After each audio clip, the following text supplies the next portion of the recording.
केशव नगर राज्य का राजा भीमरथ अपने महल के बगीचे में खड़ा मुरझाए हुए फूलों को देख रहा था। तभी उसकी पुत्री राजकुमारी मालविका वहां आ गई।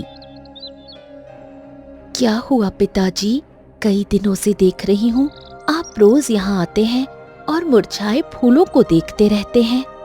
राजा भीमरथ ने लंबी सांस ली और अपनी पुत्री से कहा, हाँ राजकुमारी, आपको पता है बेटा, किसी जमाने में ये बगीचा हमारे महल की शान हुआ करता था। आपको पता है, हमारे इस बगीचे की सुंदरता के चर्चे ना दूसरे राज्यों तक फैले हुए थे। जब भी कोई राजा हमारे राज्य में घूमने आता था, वो हमारे बगीचे को जरूर देखने आता। हाँ, लेकिन देखो देखो, अब ये बगीचा पूरी तरह से खराब हो चुका है। वो इसलिए क्योंकि इस बगीचे की देखभाल करने के लिए आपने अच्छा माली नहीं रखा। बेटा, हमने दूर दूर से माली बुलवाए, लेकिन कोई भी हमारे हिसाब से बगीचे की देखभाल कर नहीं पाया। मेरे पास एक उपाय है पिताजी। हमारे राज्य में अच्छे मालियों की कमी नहीं है। आप ऐलान करवा दीजिए कि जो भी आपके बगीचे की देखभाल अच्छे से करेगा और इन फूलों को फिर से जीवित कर देगा, उसे हर महीने सोने के 100 सिक्के और शाही माली का खिताब मिलेगा। इस तरह कोई न कोई कुशल माली जरूर मिलेगा। राजा भैरव गहरी सोच में पड़ गए। ठीक है राजकुमारी, बेटा, ये जिम्मेदारी हम आपको सौंपते हैं। करवाइए जो करवाना है। राजकुमारी मालविका मुस्कुराई और वहां से चली गई। मंत्री जी, राज्य में तुरंत ऐलान करवाइए कि महाराज को एक कुशल माली की आवश्यकता है। जो भी उनके बगीचे को फिर से जीवित करेगा, उसे 100 सोने के सिक्के और शाही माली का खिताब दिया जाएगा। मंत्री ने तुरंत राज्य भर में ये ऐलान करवा दिया। कुछ ही दिनों में ये खबर हर घर में चर्चा का विषय बन गई। सोहनलाल अपने घर के बाहर बैठा था। तभी उसकी पत्नी फूलवती वहां आ पहुंची। दिन भर घर के बाहर बैठे रहते हो, साहूकार के बगीचे की देखभाल करते हो और बदले में वो इतना कम पैसा देता है कि कभी कभी हमारे घर में खाना भी नहीं बनता। ये सुनकर सोहनलाल चौंक गया। अरे भाग्यवान भाई, तुम कहना क्या चाहती हो? क्या तुमने राजा भीमरथ का ऐलान नहीं सुना? तुम्हें महल जाना चाहिए और राजा के बगीचे की देखभाल करनी चाहिए। इसके बदले तुम्हें सोने के सिक्के और शाही माली का खिताब मिलेगा। गांव में हमारा सम्मान भी बढ़ेगा। ये सुनकर सोहनलाल क्रोधित हो गया। अच्छा, तो क्या तुम अपने पति को जीवित नहीं देखना चाहती हो क्या? तुम्हें अच्छा नहीं लगता कि मैं यहाँ शांति से बैठा हूँ? मारना चाहती हो क्या मुझको? क्या मतलब? अरे मूर्ख कहीं की, राजा भीमरथ के बगीचे की देखभाल की जिम्मेदारी इस राज्य का कोई माली नहीं लेगा। अरे सब जानते हैं कि राजा भीमरथ कितना गुस्सैल स्वभाव का है। कहते हैं पहले एक माली उसकी देखभाल करता था, लेकिन एक गलती पर महाराज ने उसकी गर्दन अलग कर दी, उड़ा दी। बस उस दिन से सारे माली महल के पास भी नहीं जाते। अरे जरा सा एक पत्ती कटी नहीं कि महाराज सीधा उसका पत्ता काट देते हैं इस दुनिया से। हे भगवान, फिर तो आप भूल कर भी मत जाना। समय बीतता गया, लेकिन कोई भी माली महल में काम करने नहीं आया। राजा भीमरथ फिर उदास होकर बगीचे में फूलों को देखते हुए बोला, हाँ, लगता है हमारे राज्य में कोई योग्य माली नहीं है। तभी राजकुमारी मालविका वहां आ पहुंची। पिताजी, बड़े आश्चर्य की बात है, हमारे राज्य में एक से एक अच्छे माली हैं, फिर भी कोई शाही माली बनने क्यों नहीं आ रहा? बेटा, शायद हमारे बगीचे के भाग्य में मुरझाना ही लिखा है। ये बगीचा अब लगता नहीं कि कभी भी हरा भरा हो पाएगा। राजकुमारी मालविका से अपने पिता की उदासी नहीं देखी गई। पिताजी, आपके बगीचे को जीवित करने की जिम्मेदारी अब मेरी है। मैं स्वयं राज्य का दौरा करूंगी और एक अच्छा माली लेकर आऊंगी। राजकुमारी मालविका राज्य का दौरा करने लगी। हर माली ने हाथ जोड़कर विनम्रता से काम करने से इनकार कर दिया। एक दिन वो राज्य की सीमा के निकट पहुंची। उसे एक छोटी झोपड़ी दिखी। झोपड़ी के बाहर एक छोटा लेकिन सुंदर बगीचा था। वहाँ के फूलों की सुगंध अद्भुत थी। कितना सुंदर बगीचा है, जरूर इसका माली यहीं रहता होगा। वो घोड़े से उतरी और झोपड़ी में प्रवेश किया। अंदर एक सुंदर युवा बांसुरी बजा रहा था। राजकुमारी को देखकर उसने बांसुरी बजाना रोक दिया। अरे, कौन है आप? यहाँ कैसे? बड़ी विचित्र बात है, तुम अपने राज्य की राजकुमारी को नहीं पहचानते? अरे, माफ कीजिएगा। वो क्या है कि मुझे अपने बगीचे की देखभाल से फुर्सत ही नहीं मिलती है। राजकुमारी जी, मैं दिल से आपसे क्षमा चाहता हूँ। मेरा सारा दिन फूलों में ही गुजर जाता है, तो मुझे आप समझ नहीं ना। मैं केशवनगर राज्य के राजा भीमरथ की पुत्री राजकुमारी मालविका हूँ। तुम्हारा क्या नाम है? राजकुमारी जी, मेरा नाम अर्जुन है। तुम क्या करते हो? फूलों की देखभाल, और क्या।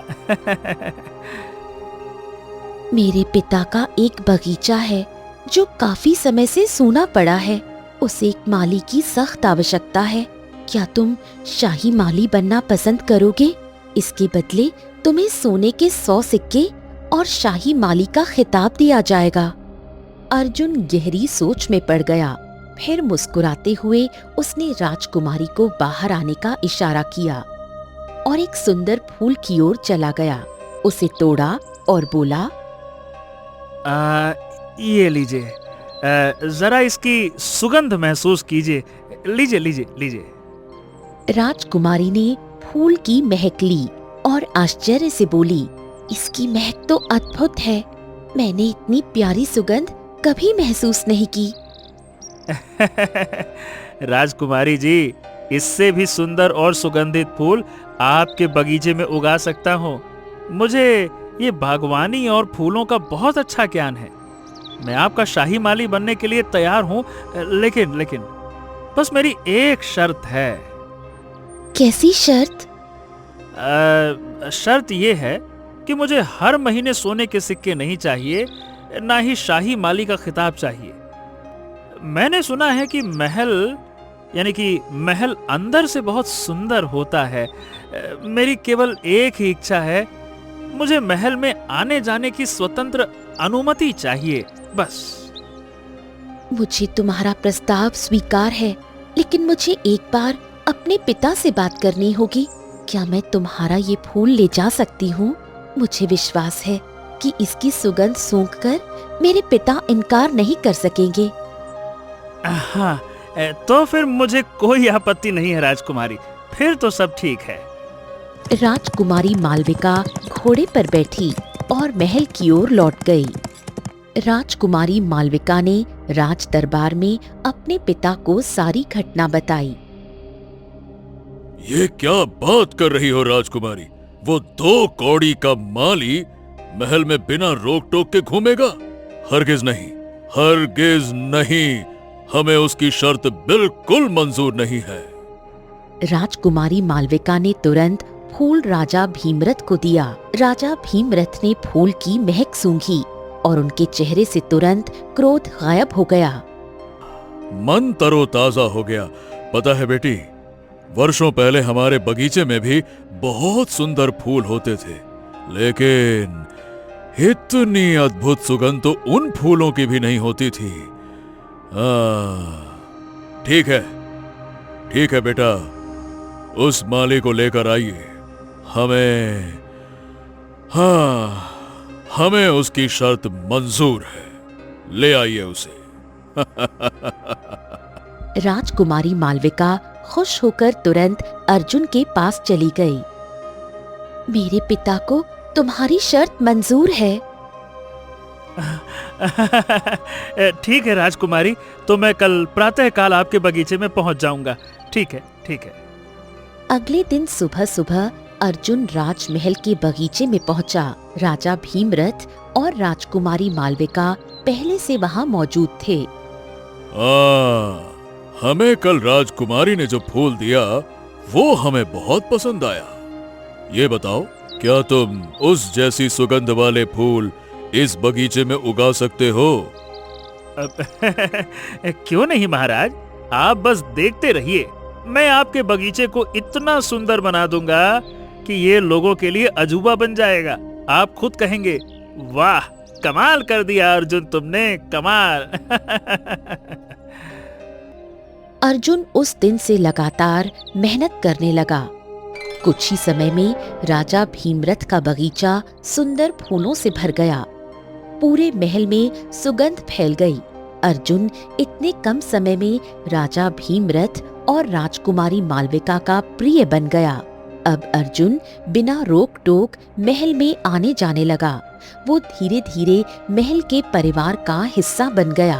एक दिन अर्जुन फूलों को पानी दे रहा था कि राजा भीमरथ वहां पहुंचा। अरे फूलों की महक हो ऐसी, सब खींचे चले आए बगीचे की ओर। न न न न न न न। महाराज महाराज, आइए आइए। तुमने तो हमारे बगीचे को, वाह क्या बात है, पहले से बहुत अधिक सुंदर बना दिया है। महाराज महाराज, पता है मैंने आपके लिए एक ऐसा फूल उगाया है जिसे देखकर आपका मन प्रसन्न हो उठेगा। अच्छा, यदि ऐसा है तो हम वो फूल अवश्य देखना चाहेंगे। दिखाओ। अर्जुन राजा भीमरथ को बगीचे के अंतिम कोने में ले गया। वहाँ एक बड़ा सुंदर नीला पुष्प खिला हुआ था। उससे हल्की हल्की रंग बिरंगी किरणें निकल रही थीं और उसकी सुगंध अत्यंत मोहक थी। वाह वाह वाह वाह वाह, क्या बात है, क्या बात है।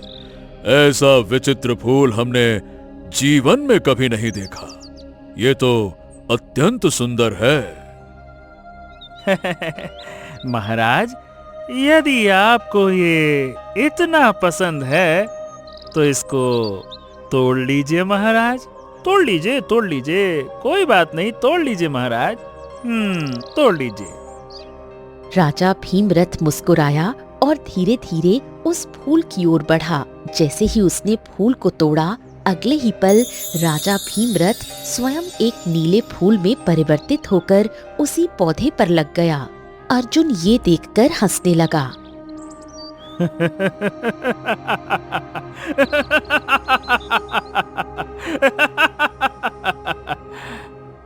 अरे ये मुझे क्या हो गया?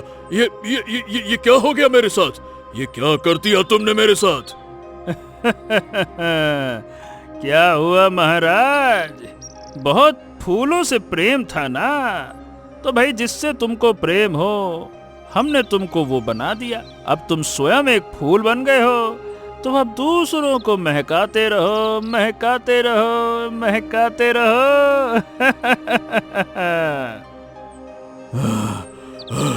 मुझे जल्दी से मनुष्य बना दे। तू माली नहीं हो सकता। तू जरूर कोई जादूगर है। तू कोई बुरा मकसद लेकर मेरे महल में घुसा है। कौन है तू? कौन है? महाराज जरा धीरे धीरे बोलिए, धीरे धीरे। और गुस्सा जरा कम कीजिए। क्या है ना कि आप जिस फूल में परिवर्तित हुए हैं वो बिना पानी के भी काफी समय तक जीवित रह सकता है। लेकिन लेकिन लेकिन लेकिन किंतु परंतु अगर आप गुस्सा करेंगे तो आप मुरझा जाएंगे। और मत भूलिए, अब आप मनुष्य नहीं रहे, आप एक फूल हैं।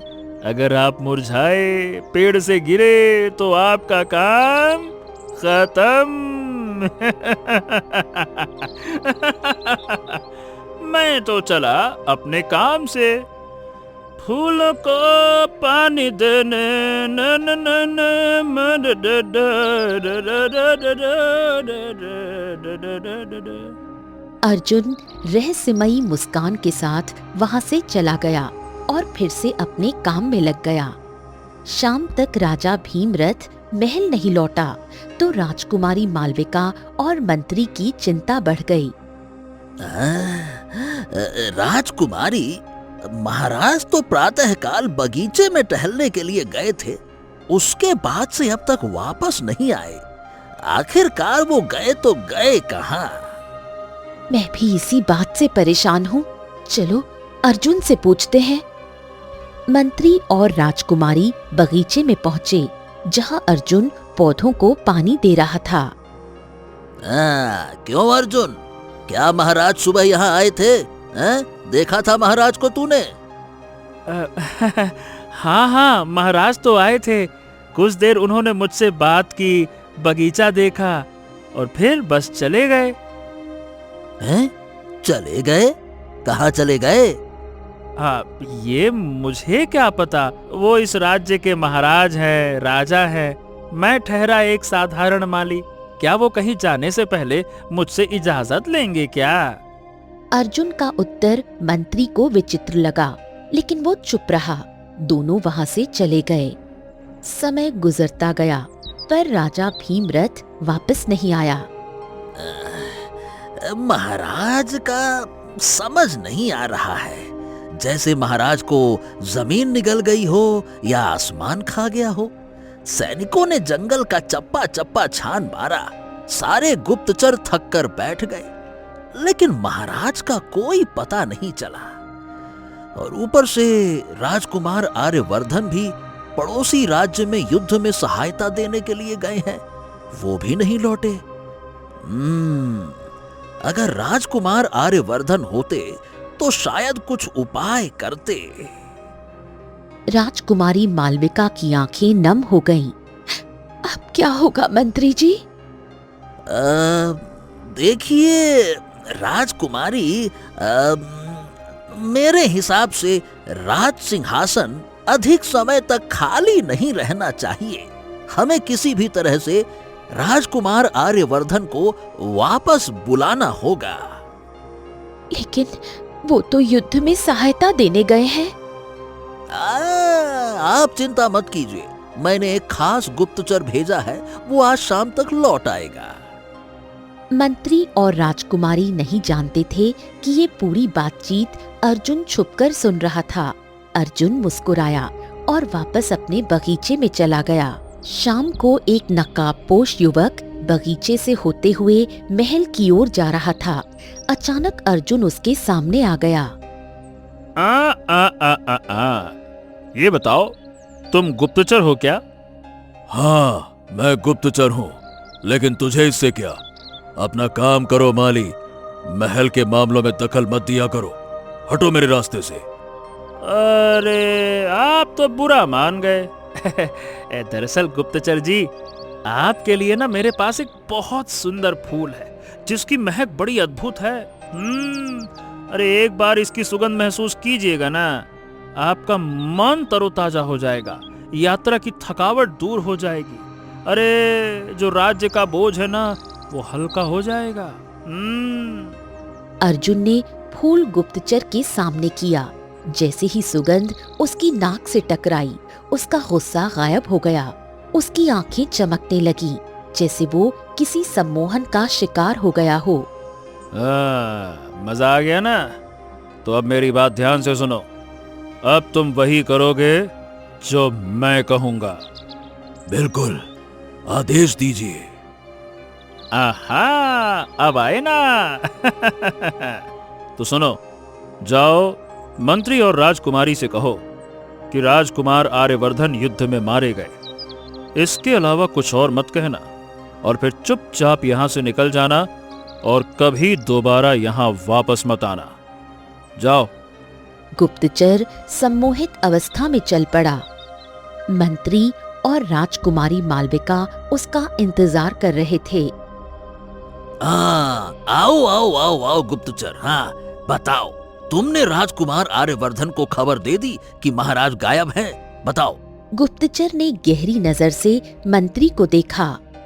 राजकुमार आर्यवर्धन युद्ध के दौरान मारे गए। इतना कहकर वो तुरंत वहां से चला गया। राजकुमारी मालविका की आंखों में आंसू भर आए। राजकुमारी, अपने आप को संभालिए, संभालिए। हे भगवान, हे भगवान, अब तो कोई नहीं बचा। राजकुमारी, राजकुमारी, अब शासन संभालने का समय आपका है। कुछ समय बाद मैं आपको इस राज्य की महारानी घोषित कर दूंगा। राजकुमारी मालविका बगीचे में जाकर फूट फूट कर रोने लगी। तभी अर्जुन वहां पहुंचा। अरे क्या हुआ राजकुमारी जी, क्या बात है? आप इस तरह से रो क्यों रही हैं? क्या बात है? राजकुमारी ने रोते हुए सारी घटना बताई। ओ, ये लीजिए, ये लीजिए, इसकी सुगंध महसूस कीजिए, आपको बहुत अच्छा लगेगा और कुछ देर के लिए आपका दुख कम हो जाएगा। लीजिए, लीजिए। अर्जुन ने तुरंत एक फूल उसे दे दिया। जैसे ही फूल की सुगंध राजकुमारी तक पहुंची, उनकी पीड़ा अचानक कम होने लगी। मंत्री जी चाहते हैं कि मुझे इस राज्य की राजकुमारी घोषित किया जाए और मैं ही शासन संभालूं। वैसे आप शासन अच्छा चलाएंगी, लेकिन क्या है ना राजकुमारी जी कि इस राज्य में पुरुष भी रहते हैं और प्रजा का अधिकांश हिस्सा पुरुष है, तो मुझे नहीं लगता कि उन्हें स्त्री का शासन पसंद आएगा। मैं तो कहता हूँ वो नहीं चाहेंगे कि स्त्री उन पर हुकूमत करे। राजकुमारी मालविका सोच में खो गई। तो इसका उपाय? देखिए, मेरा सुझाव तो यही है कि आपको विवाह कर लेना चाहिए और अपने पति को इस राज्य का राजा बनाना चाहिए। राजकुमारी ने अचानक प्रेम भरी नजर से अर्जुन को देखा। क्या तुम मुझसे विवाह करोगे? हाँ, हे भगवान, राजकुमारी जी, आप ये क्या कह रही हैं? न जाने क्यों मुझे तुमसे प्रेम हो गया है। क्या तुम मुझसे विवाह करोगे और इस राज्य के राजा बनोगे? अब ये तो मेरे लिए सौभाग्य की बात है। भला भला कौन सा मनुष्य राजा नहीं बनना चाहता? तो ठीक है, हम कल ही विवाह करेंगे। इतना कहकर वो चली गई और मंत्री को सब बता दिया। हैं? राजकुमारी जी, आप भला ये क्या कर रही हैं? आप एक साधारण माली से विवाह करेंगी? माली से? हाँ, वो बहुत कुशल माली है और मुझे विश्वास है कि पति बनने के बाद वो अच्छा राजा भी बनेगा। वो इस राज्य को बहुत अच्छी तरह चलाएगा। मंत्री कुछ कहने ही वाला था कि ये मेरा अंतिम निर्णय है। वो वहां से चली गई। मंत्री दूर खड़े अर्जुन को बगीचे में काम करते हुए देखने लगा। कभी कभी तो मुझे इस माली पर शक होता है। जो कुछ भी हुआ है उसके आने के बाद ही हुआ है। ये कोई साधारण माली नहीं लगता, बहुत ही रहस्यमयी व्यक्ति लगता है। इसकी आंखें भी बहुत गोल गोल होती है इधर उधर। अगले दिन अर्जुन का विवाह राजकुमारी मालविका से संपन्न हुआ। मंत्री ने अर्जुन का राज्याभिषेक किया। राजा बनने के बाद हमारा कर्तव्य है प्रजा की देखभाल करना। राजकुमारी मालविका मुस्कुरा उठी, लेकिन उसी क्षण तो राजा के नाते हमारा पहला आदेश है, राजकुमारी मालविका को घसीटते हुए कारागार में बंद कर दिया जाए। सैनिकों! ये सुनकर राजकुमारी मालविका चौंक गई। ये आप क्या कह रहे हैं? इस समय हम राजा हैं, हम, और ये तुम्हारे राजा का आदेश है। कि अब से तुम कारागार में कैद रहोगी। इतना कहते ही अर्जुन सैनिकों पर गुस्सा करके बोला, तुम्हें क्या सुनाई नहीं देता क्या? राजा के आदेश का पालन करो। राजकुमारी मालविका को कारागार में बंद करो। ले जाओ इसे। सैनिक चाहकर भी विरोध न कर सके। उन्होंने राजकुमारी मालविका को पकड़ लिया। राजकुमारी चीखती रही, लेकिन सैनिक उसे घसीटते हुए कारागार में बंद कराए। अर्जुन मंत्री की ओर मुड़ा। मंत्री जी। क्यों मंत्री, तुम्हें हमारे फैसलों से कोई ऐतराज तो नहीं है ना? मंत्री अत्यंत चतुर था। वो समझ गया कि विरोध करने पर उसे भी कारागार में डाल दिया जाएगा। अगर ऐतराज हो भी तो मैं क्या कर सकता हूँ? अब आप ही इस राज्य के राजा हैं। आपका फैसला सबको मानना ही होगा, तो मैं कैसे नहीं मानूंगा?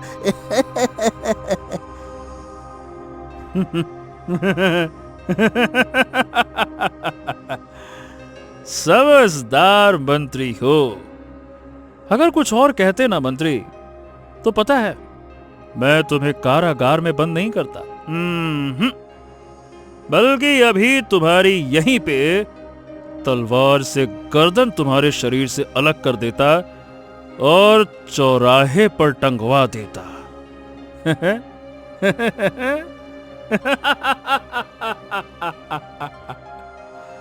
मंत्री ये सुनकर कांप गया। समय बीतता गया। एक दिन मंत्री राज्य के बाजार में खड़ा था कि तभी उसकी नजर एक घुड़सवार पर पड़ी। वो घुड़सवार कोई और नहीं, राजकुमार आर्यवर्धन था। मंत्री को देखकर राजकुमार आर्यवर्धन घोड़े से उतर आया। मंत्री जी, आप बाजार में क्या कर रहे हैं? हाँ, राजकुमार आर्यवर्धन, आप जीवित हैं? जीवित हैं? हाँ हाँ, मैं तो जीवित हूँ। तुमने जो गुप्तचर भेजा था, उसने बताया था कि पिताजी अचानक से गायब हो गए। मैंने उसके हाथों सूचना भेजी थी कि हम जल्द आएंगे। क्या उसने तुम्हें बताया नहीं क्या? लेकिन राजकुमार, गुप्तचर ने मुझे जो बताया था वो ये कि आप तो युद्ध में मारे गए हैं। क्या क्या बात कर रहे हैं मंत्री जी? वो गुप्तचर वर्षों से हमारा विश्वसनीय रहा है, वो झूठ कैसे बोल सकता है अचानक से? मंत्री गहरी सोच में पड़ गया। फिर उसने पूरी घटना राजकुमार आर्यवर्धन को बताई। हो ना हो, ये सब उस माली की वजह से है। उसके आने के बाद से ही महाराज गायब हुए, और ये सब बहुत गहरी षड्यंत्र की ओर इशारा करता है। ये सुनकर राजकुमार आर्यवर्धन भी चिंता में पड़ गया। चिंता मत कीजिए। मैं हर बार युद्ध पर जाने से पहले एक साधु महाराज से मिलता हूं। वो यहीं पास में जंगल में रहते हैं। चलो उनसे पूछते हैं कि आखिर ये माली है कौन। चलो आओ। कुछ देर बाद दोनों जंगल में पहुंचे। एक वृक्ष के नीचे साधु ध्यान में बैठे थे। राजकुमार आर्यवर्धन ने मंत्री से कहा, मंत्री जी, साधु महाराज को सारी घटना बताइए। आप विस्तार से बताइएगा। मंत्री ने सारी घटना साधु को सुना दी। साधु गहरी सोच में पड़ गए।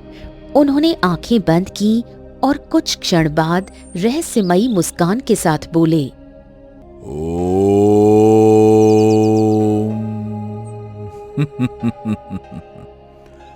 कभी कभी हमारे किसी और के किए पापों की छाया संतानों पर पड़ जाती है, और तुम्हारे साथ भी कुछ ऐसा ही हुआ है। मैं कुछ समझा नहीं साधु महाराज।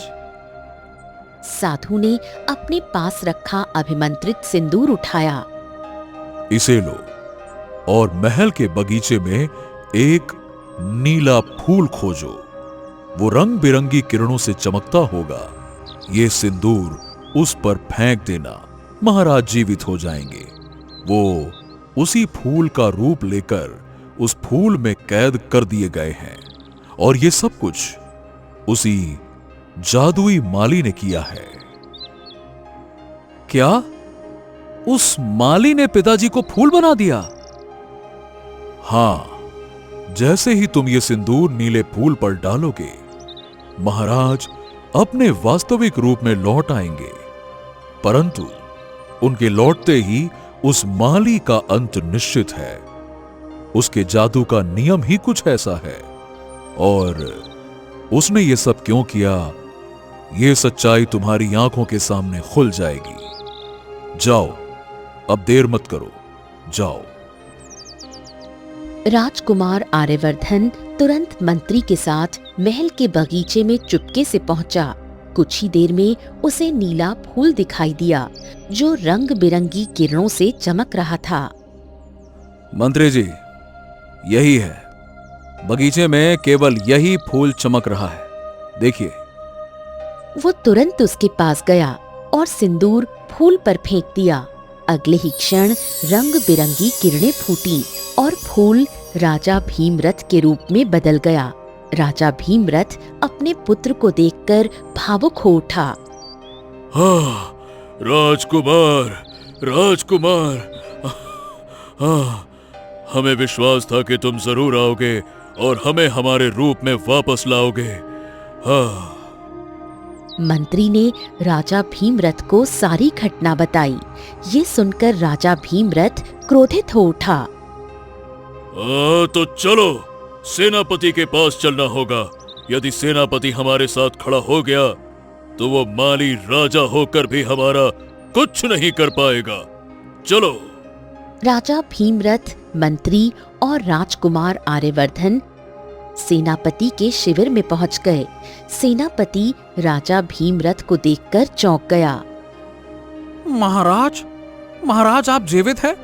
और राजकुमार आर्यवर्धन आप भी जीवित हैं? हाँ हाँ, हम जीवित हैं। अब तुम हमें ये बताओ कि क्या तुम हमारा साथ दोगे?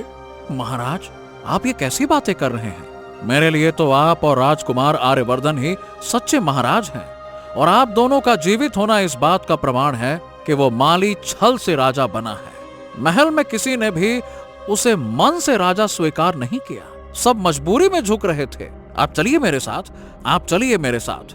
मैं राजकुमारी मालविका को तुरंत कारागार से मुक्त कराता हूँ। चलिए।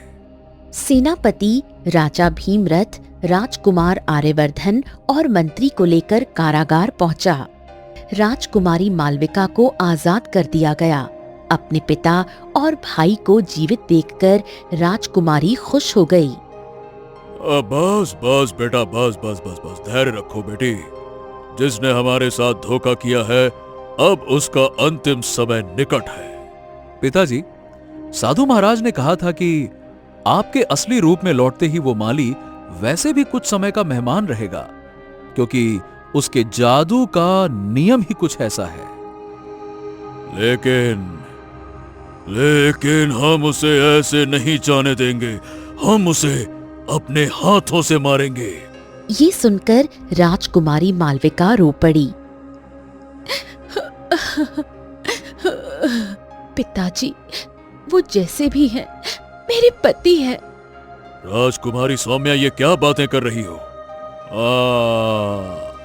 हमें पूरा विश्वास है कि जिन फूलों की सुगंध उसने हम सबको सुंघाई है, वो जादुई थे। हम सब सम्मोहित हो गए थे। राजकुमारी चुप हो गई। कुछ देर बाद राजा भीमरथ, राजकुमारी सौम्या, मंत्री और सेनापति राज दरबार पहुंचे। अर्जुन सिंहासन पर बैठा था। वो मुस्कुराकर सिंहासन से उतर गया। हाँ, आइए आइए आइए, स्वागत है आप सबका। तो इसका मतलब कि मेरा समय समाप्त हुआ। बिल्कुल बिल्कुल समाप्त हुआ। और अब तुम राजा नहीं, क्योंकि असली राजा का पुत्र जीवित है। राजा भीमरथ ने तुरंत तलवार निकाल ली। युद्ध के लिए तैयार हो जाओ। ओहो, अब तो वैसे भी मैं कुछ समय का मेहमान हूँ। तुम्हारा असली रूप में आना इसका प्रमाण है। लेकिन ठीक है, जाते जाते एक काम तो कर ही जाऊंगा। अगले ही क्षण अर्जुन ने बिजली की गति से सेनापति की तलवार उसके हाथ से छीन ली और अचानक राजा भीमरथ पर जोरदार प्रहार कर दिया। सब कुछ इतनी तेजी से हुआ कि कोई कुछ समझ नहीं पाया। राजा भीमरथ घायल होकर जमीन पर गिर पड़ा।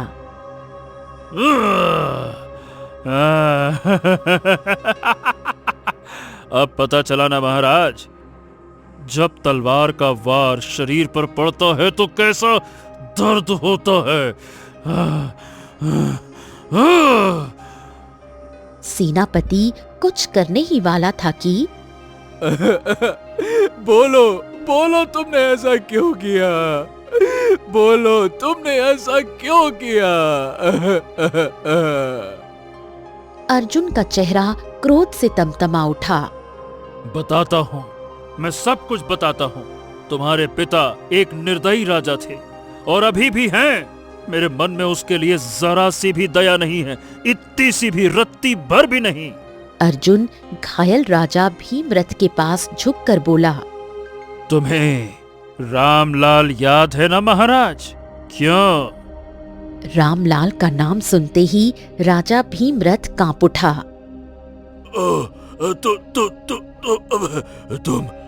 तुम रामलाल को कैसे जानते हो?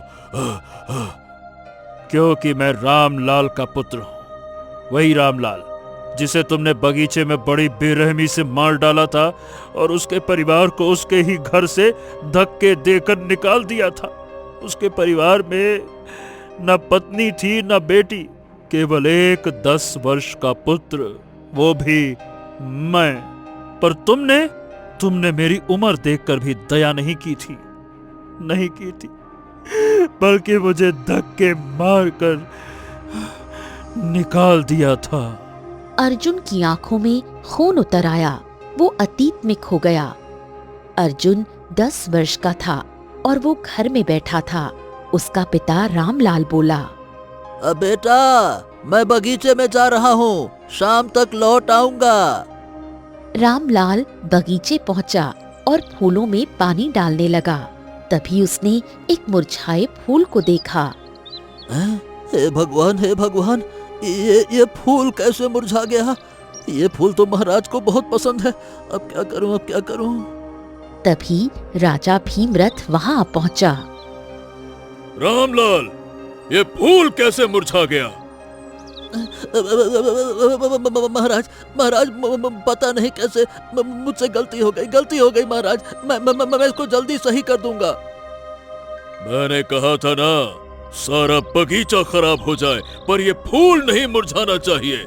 अगर ये फूल डाली से गिरा तो तुम्हारी गर्दन भी तुम्हारे शरीर से गिरा दी जाएगी।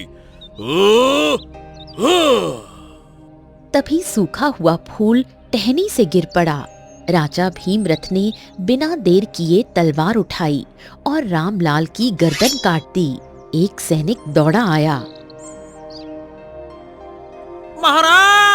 महाराज, आपने ये क्या किया?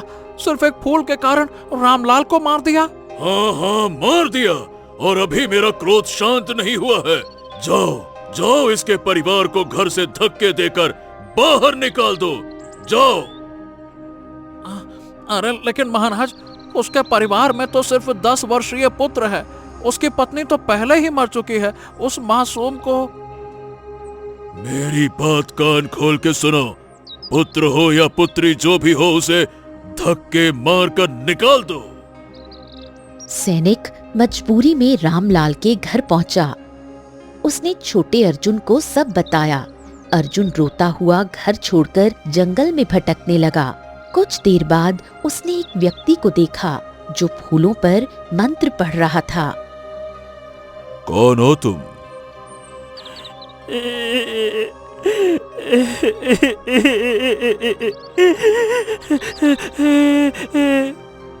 अर्जुन ने रोते हुए सारी घटना बताई।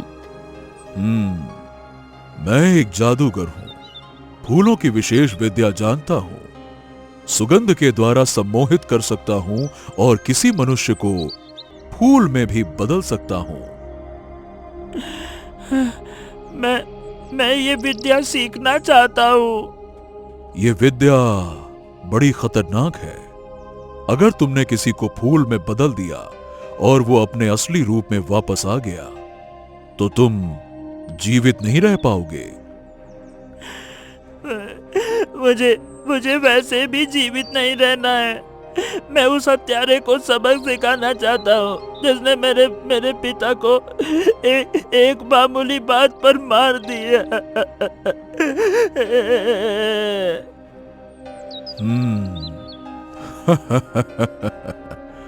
तुम्हारी आंखों में आग है।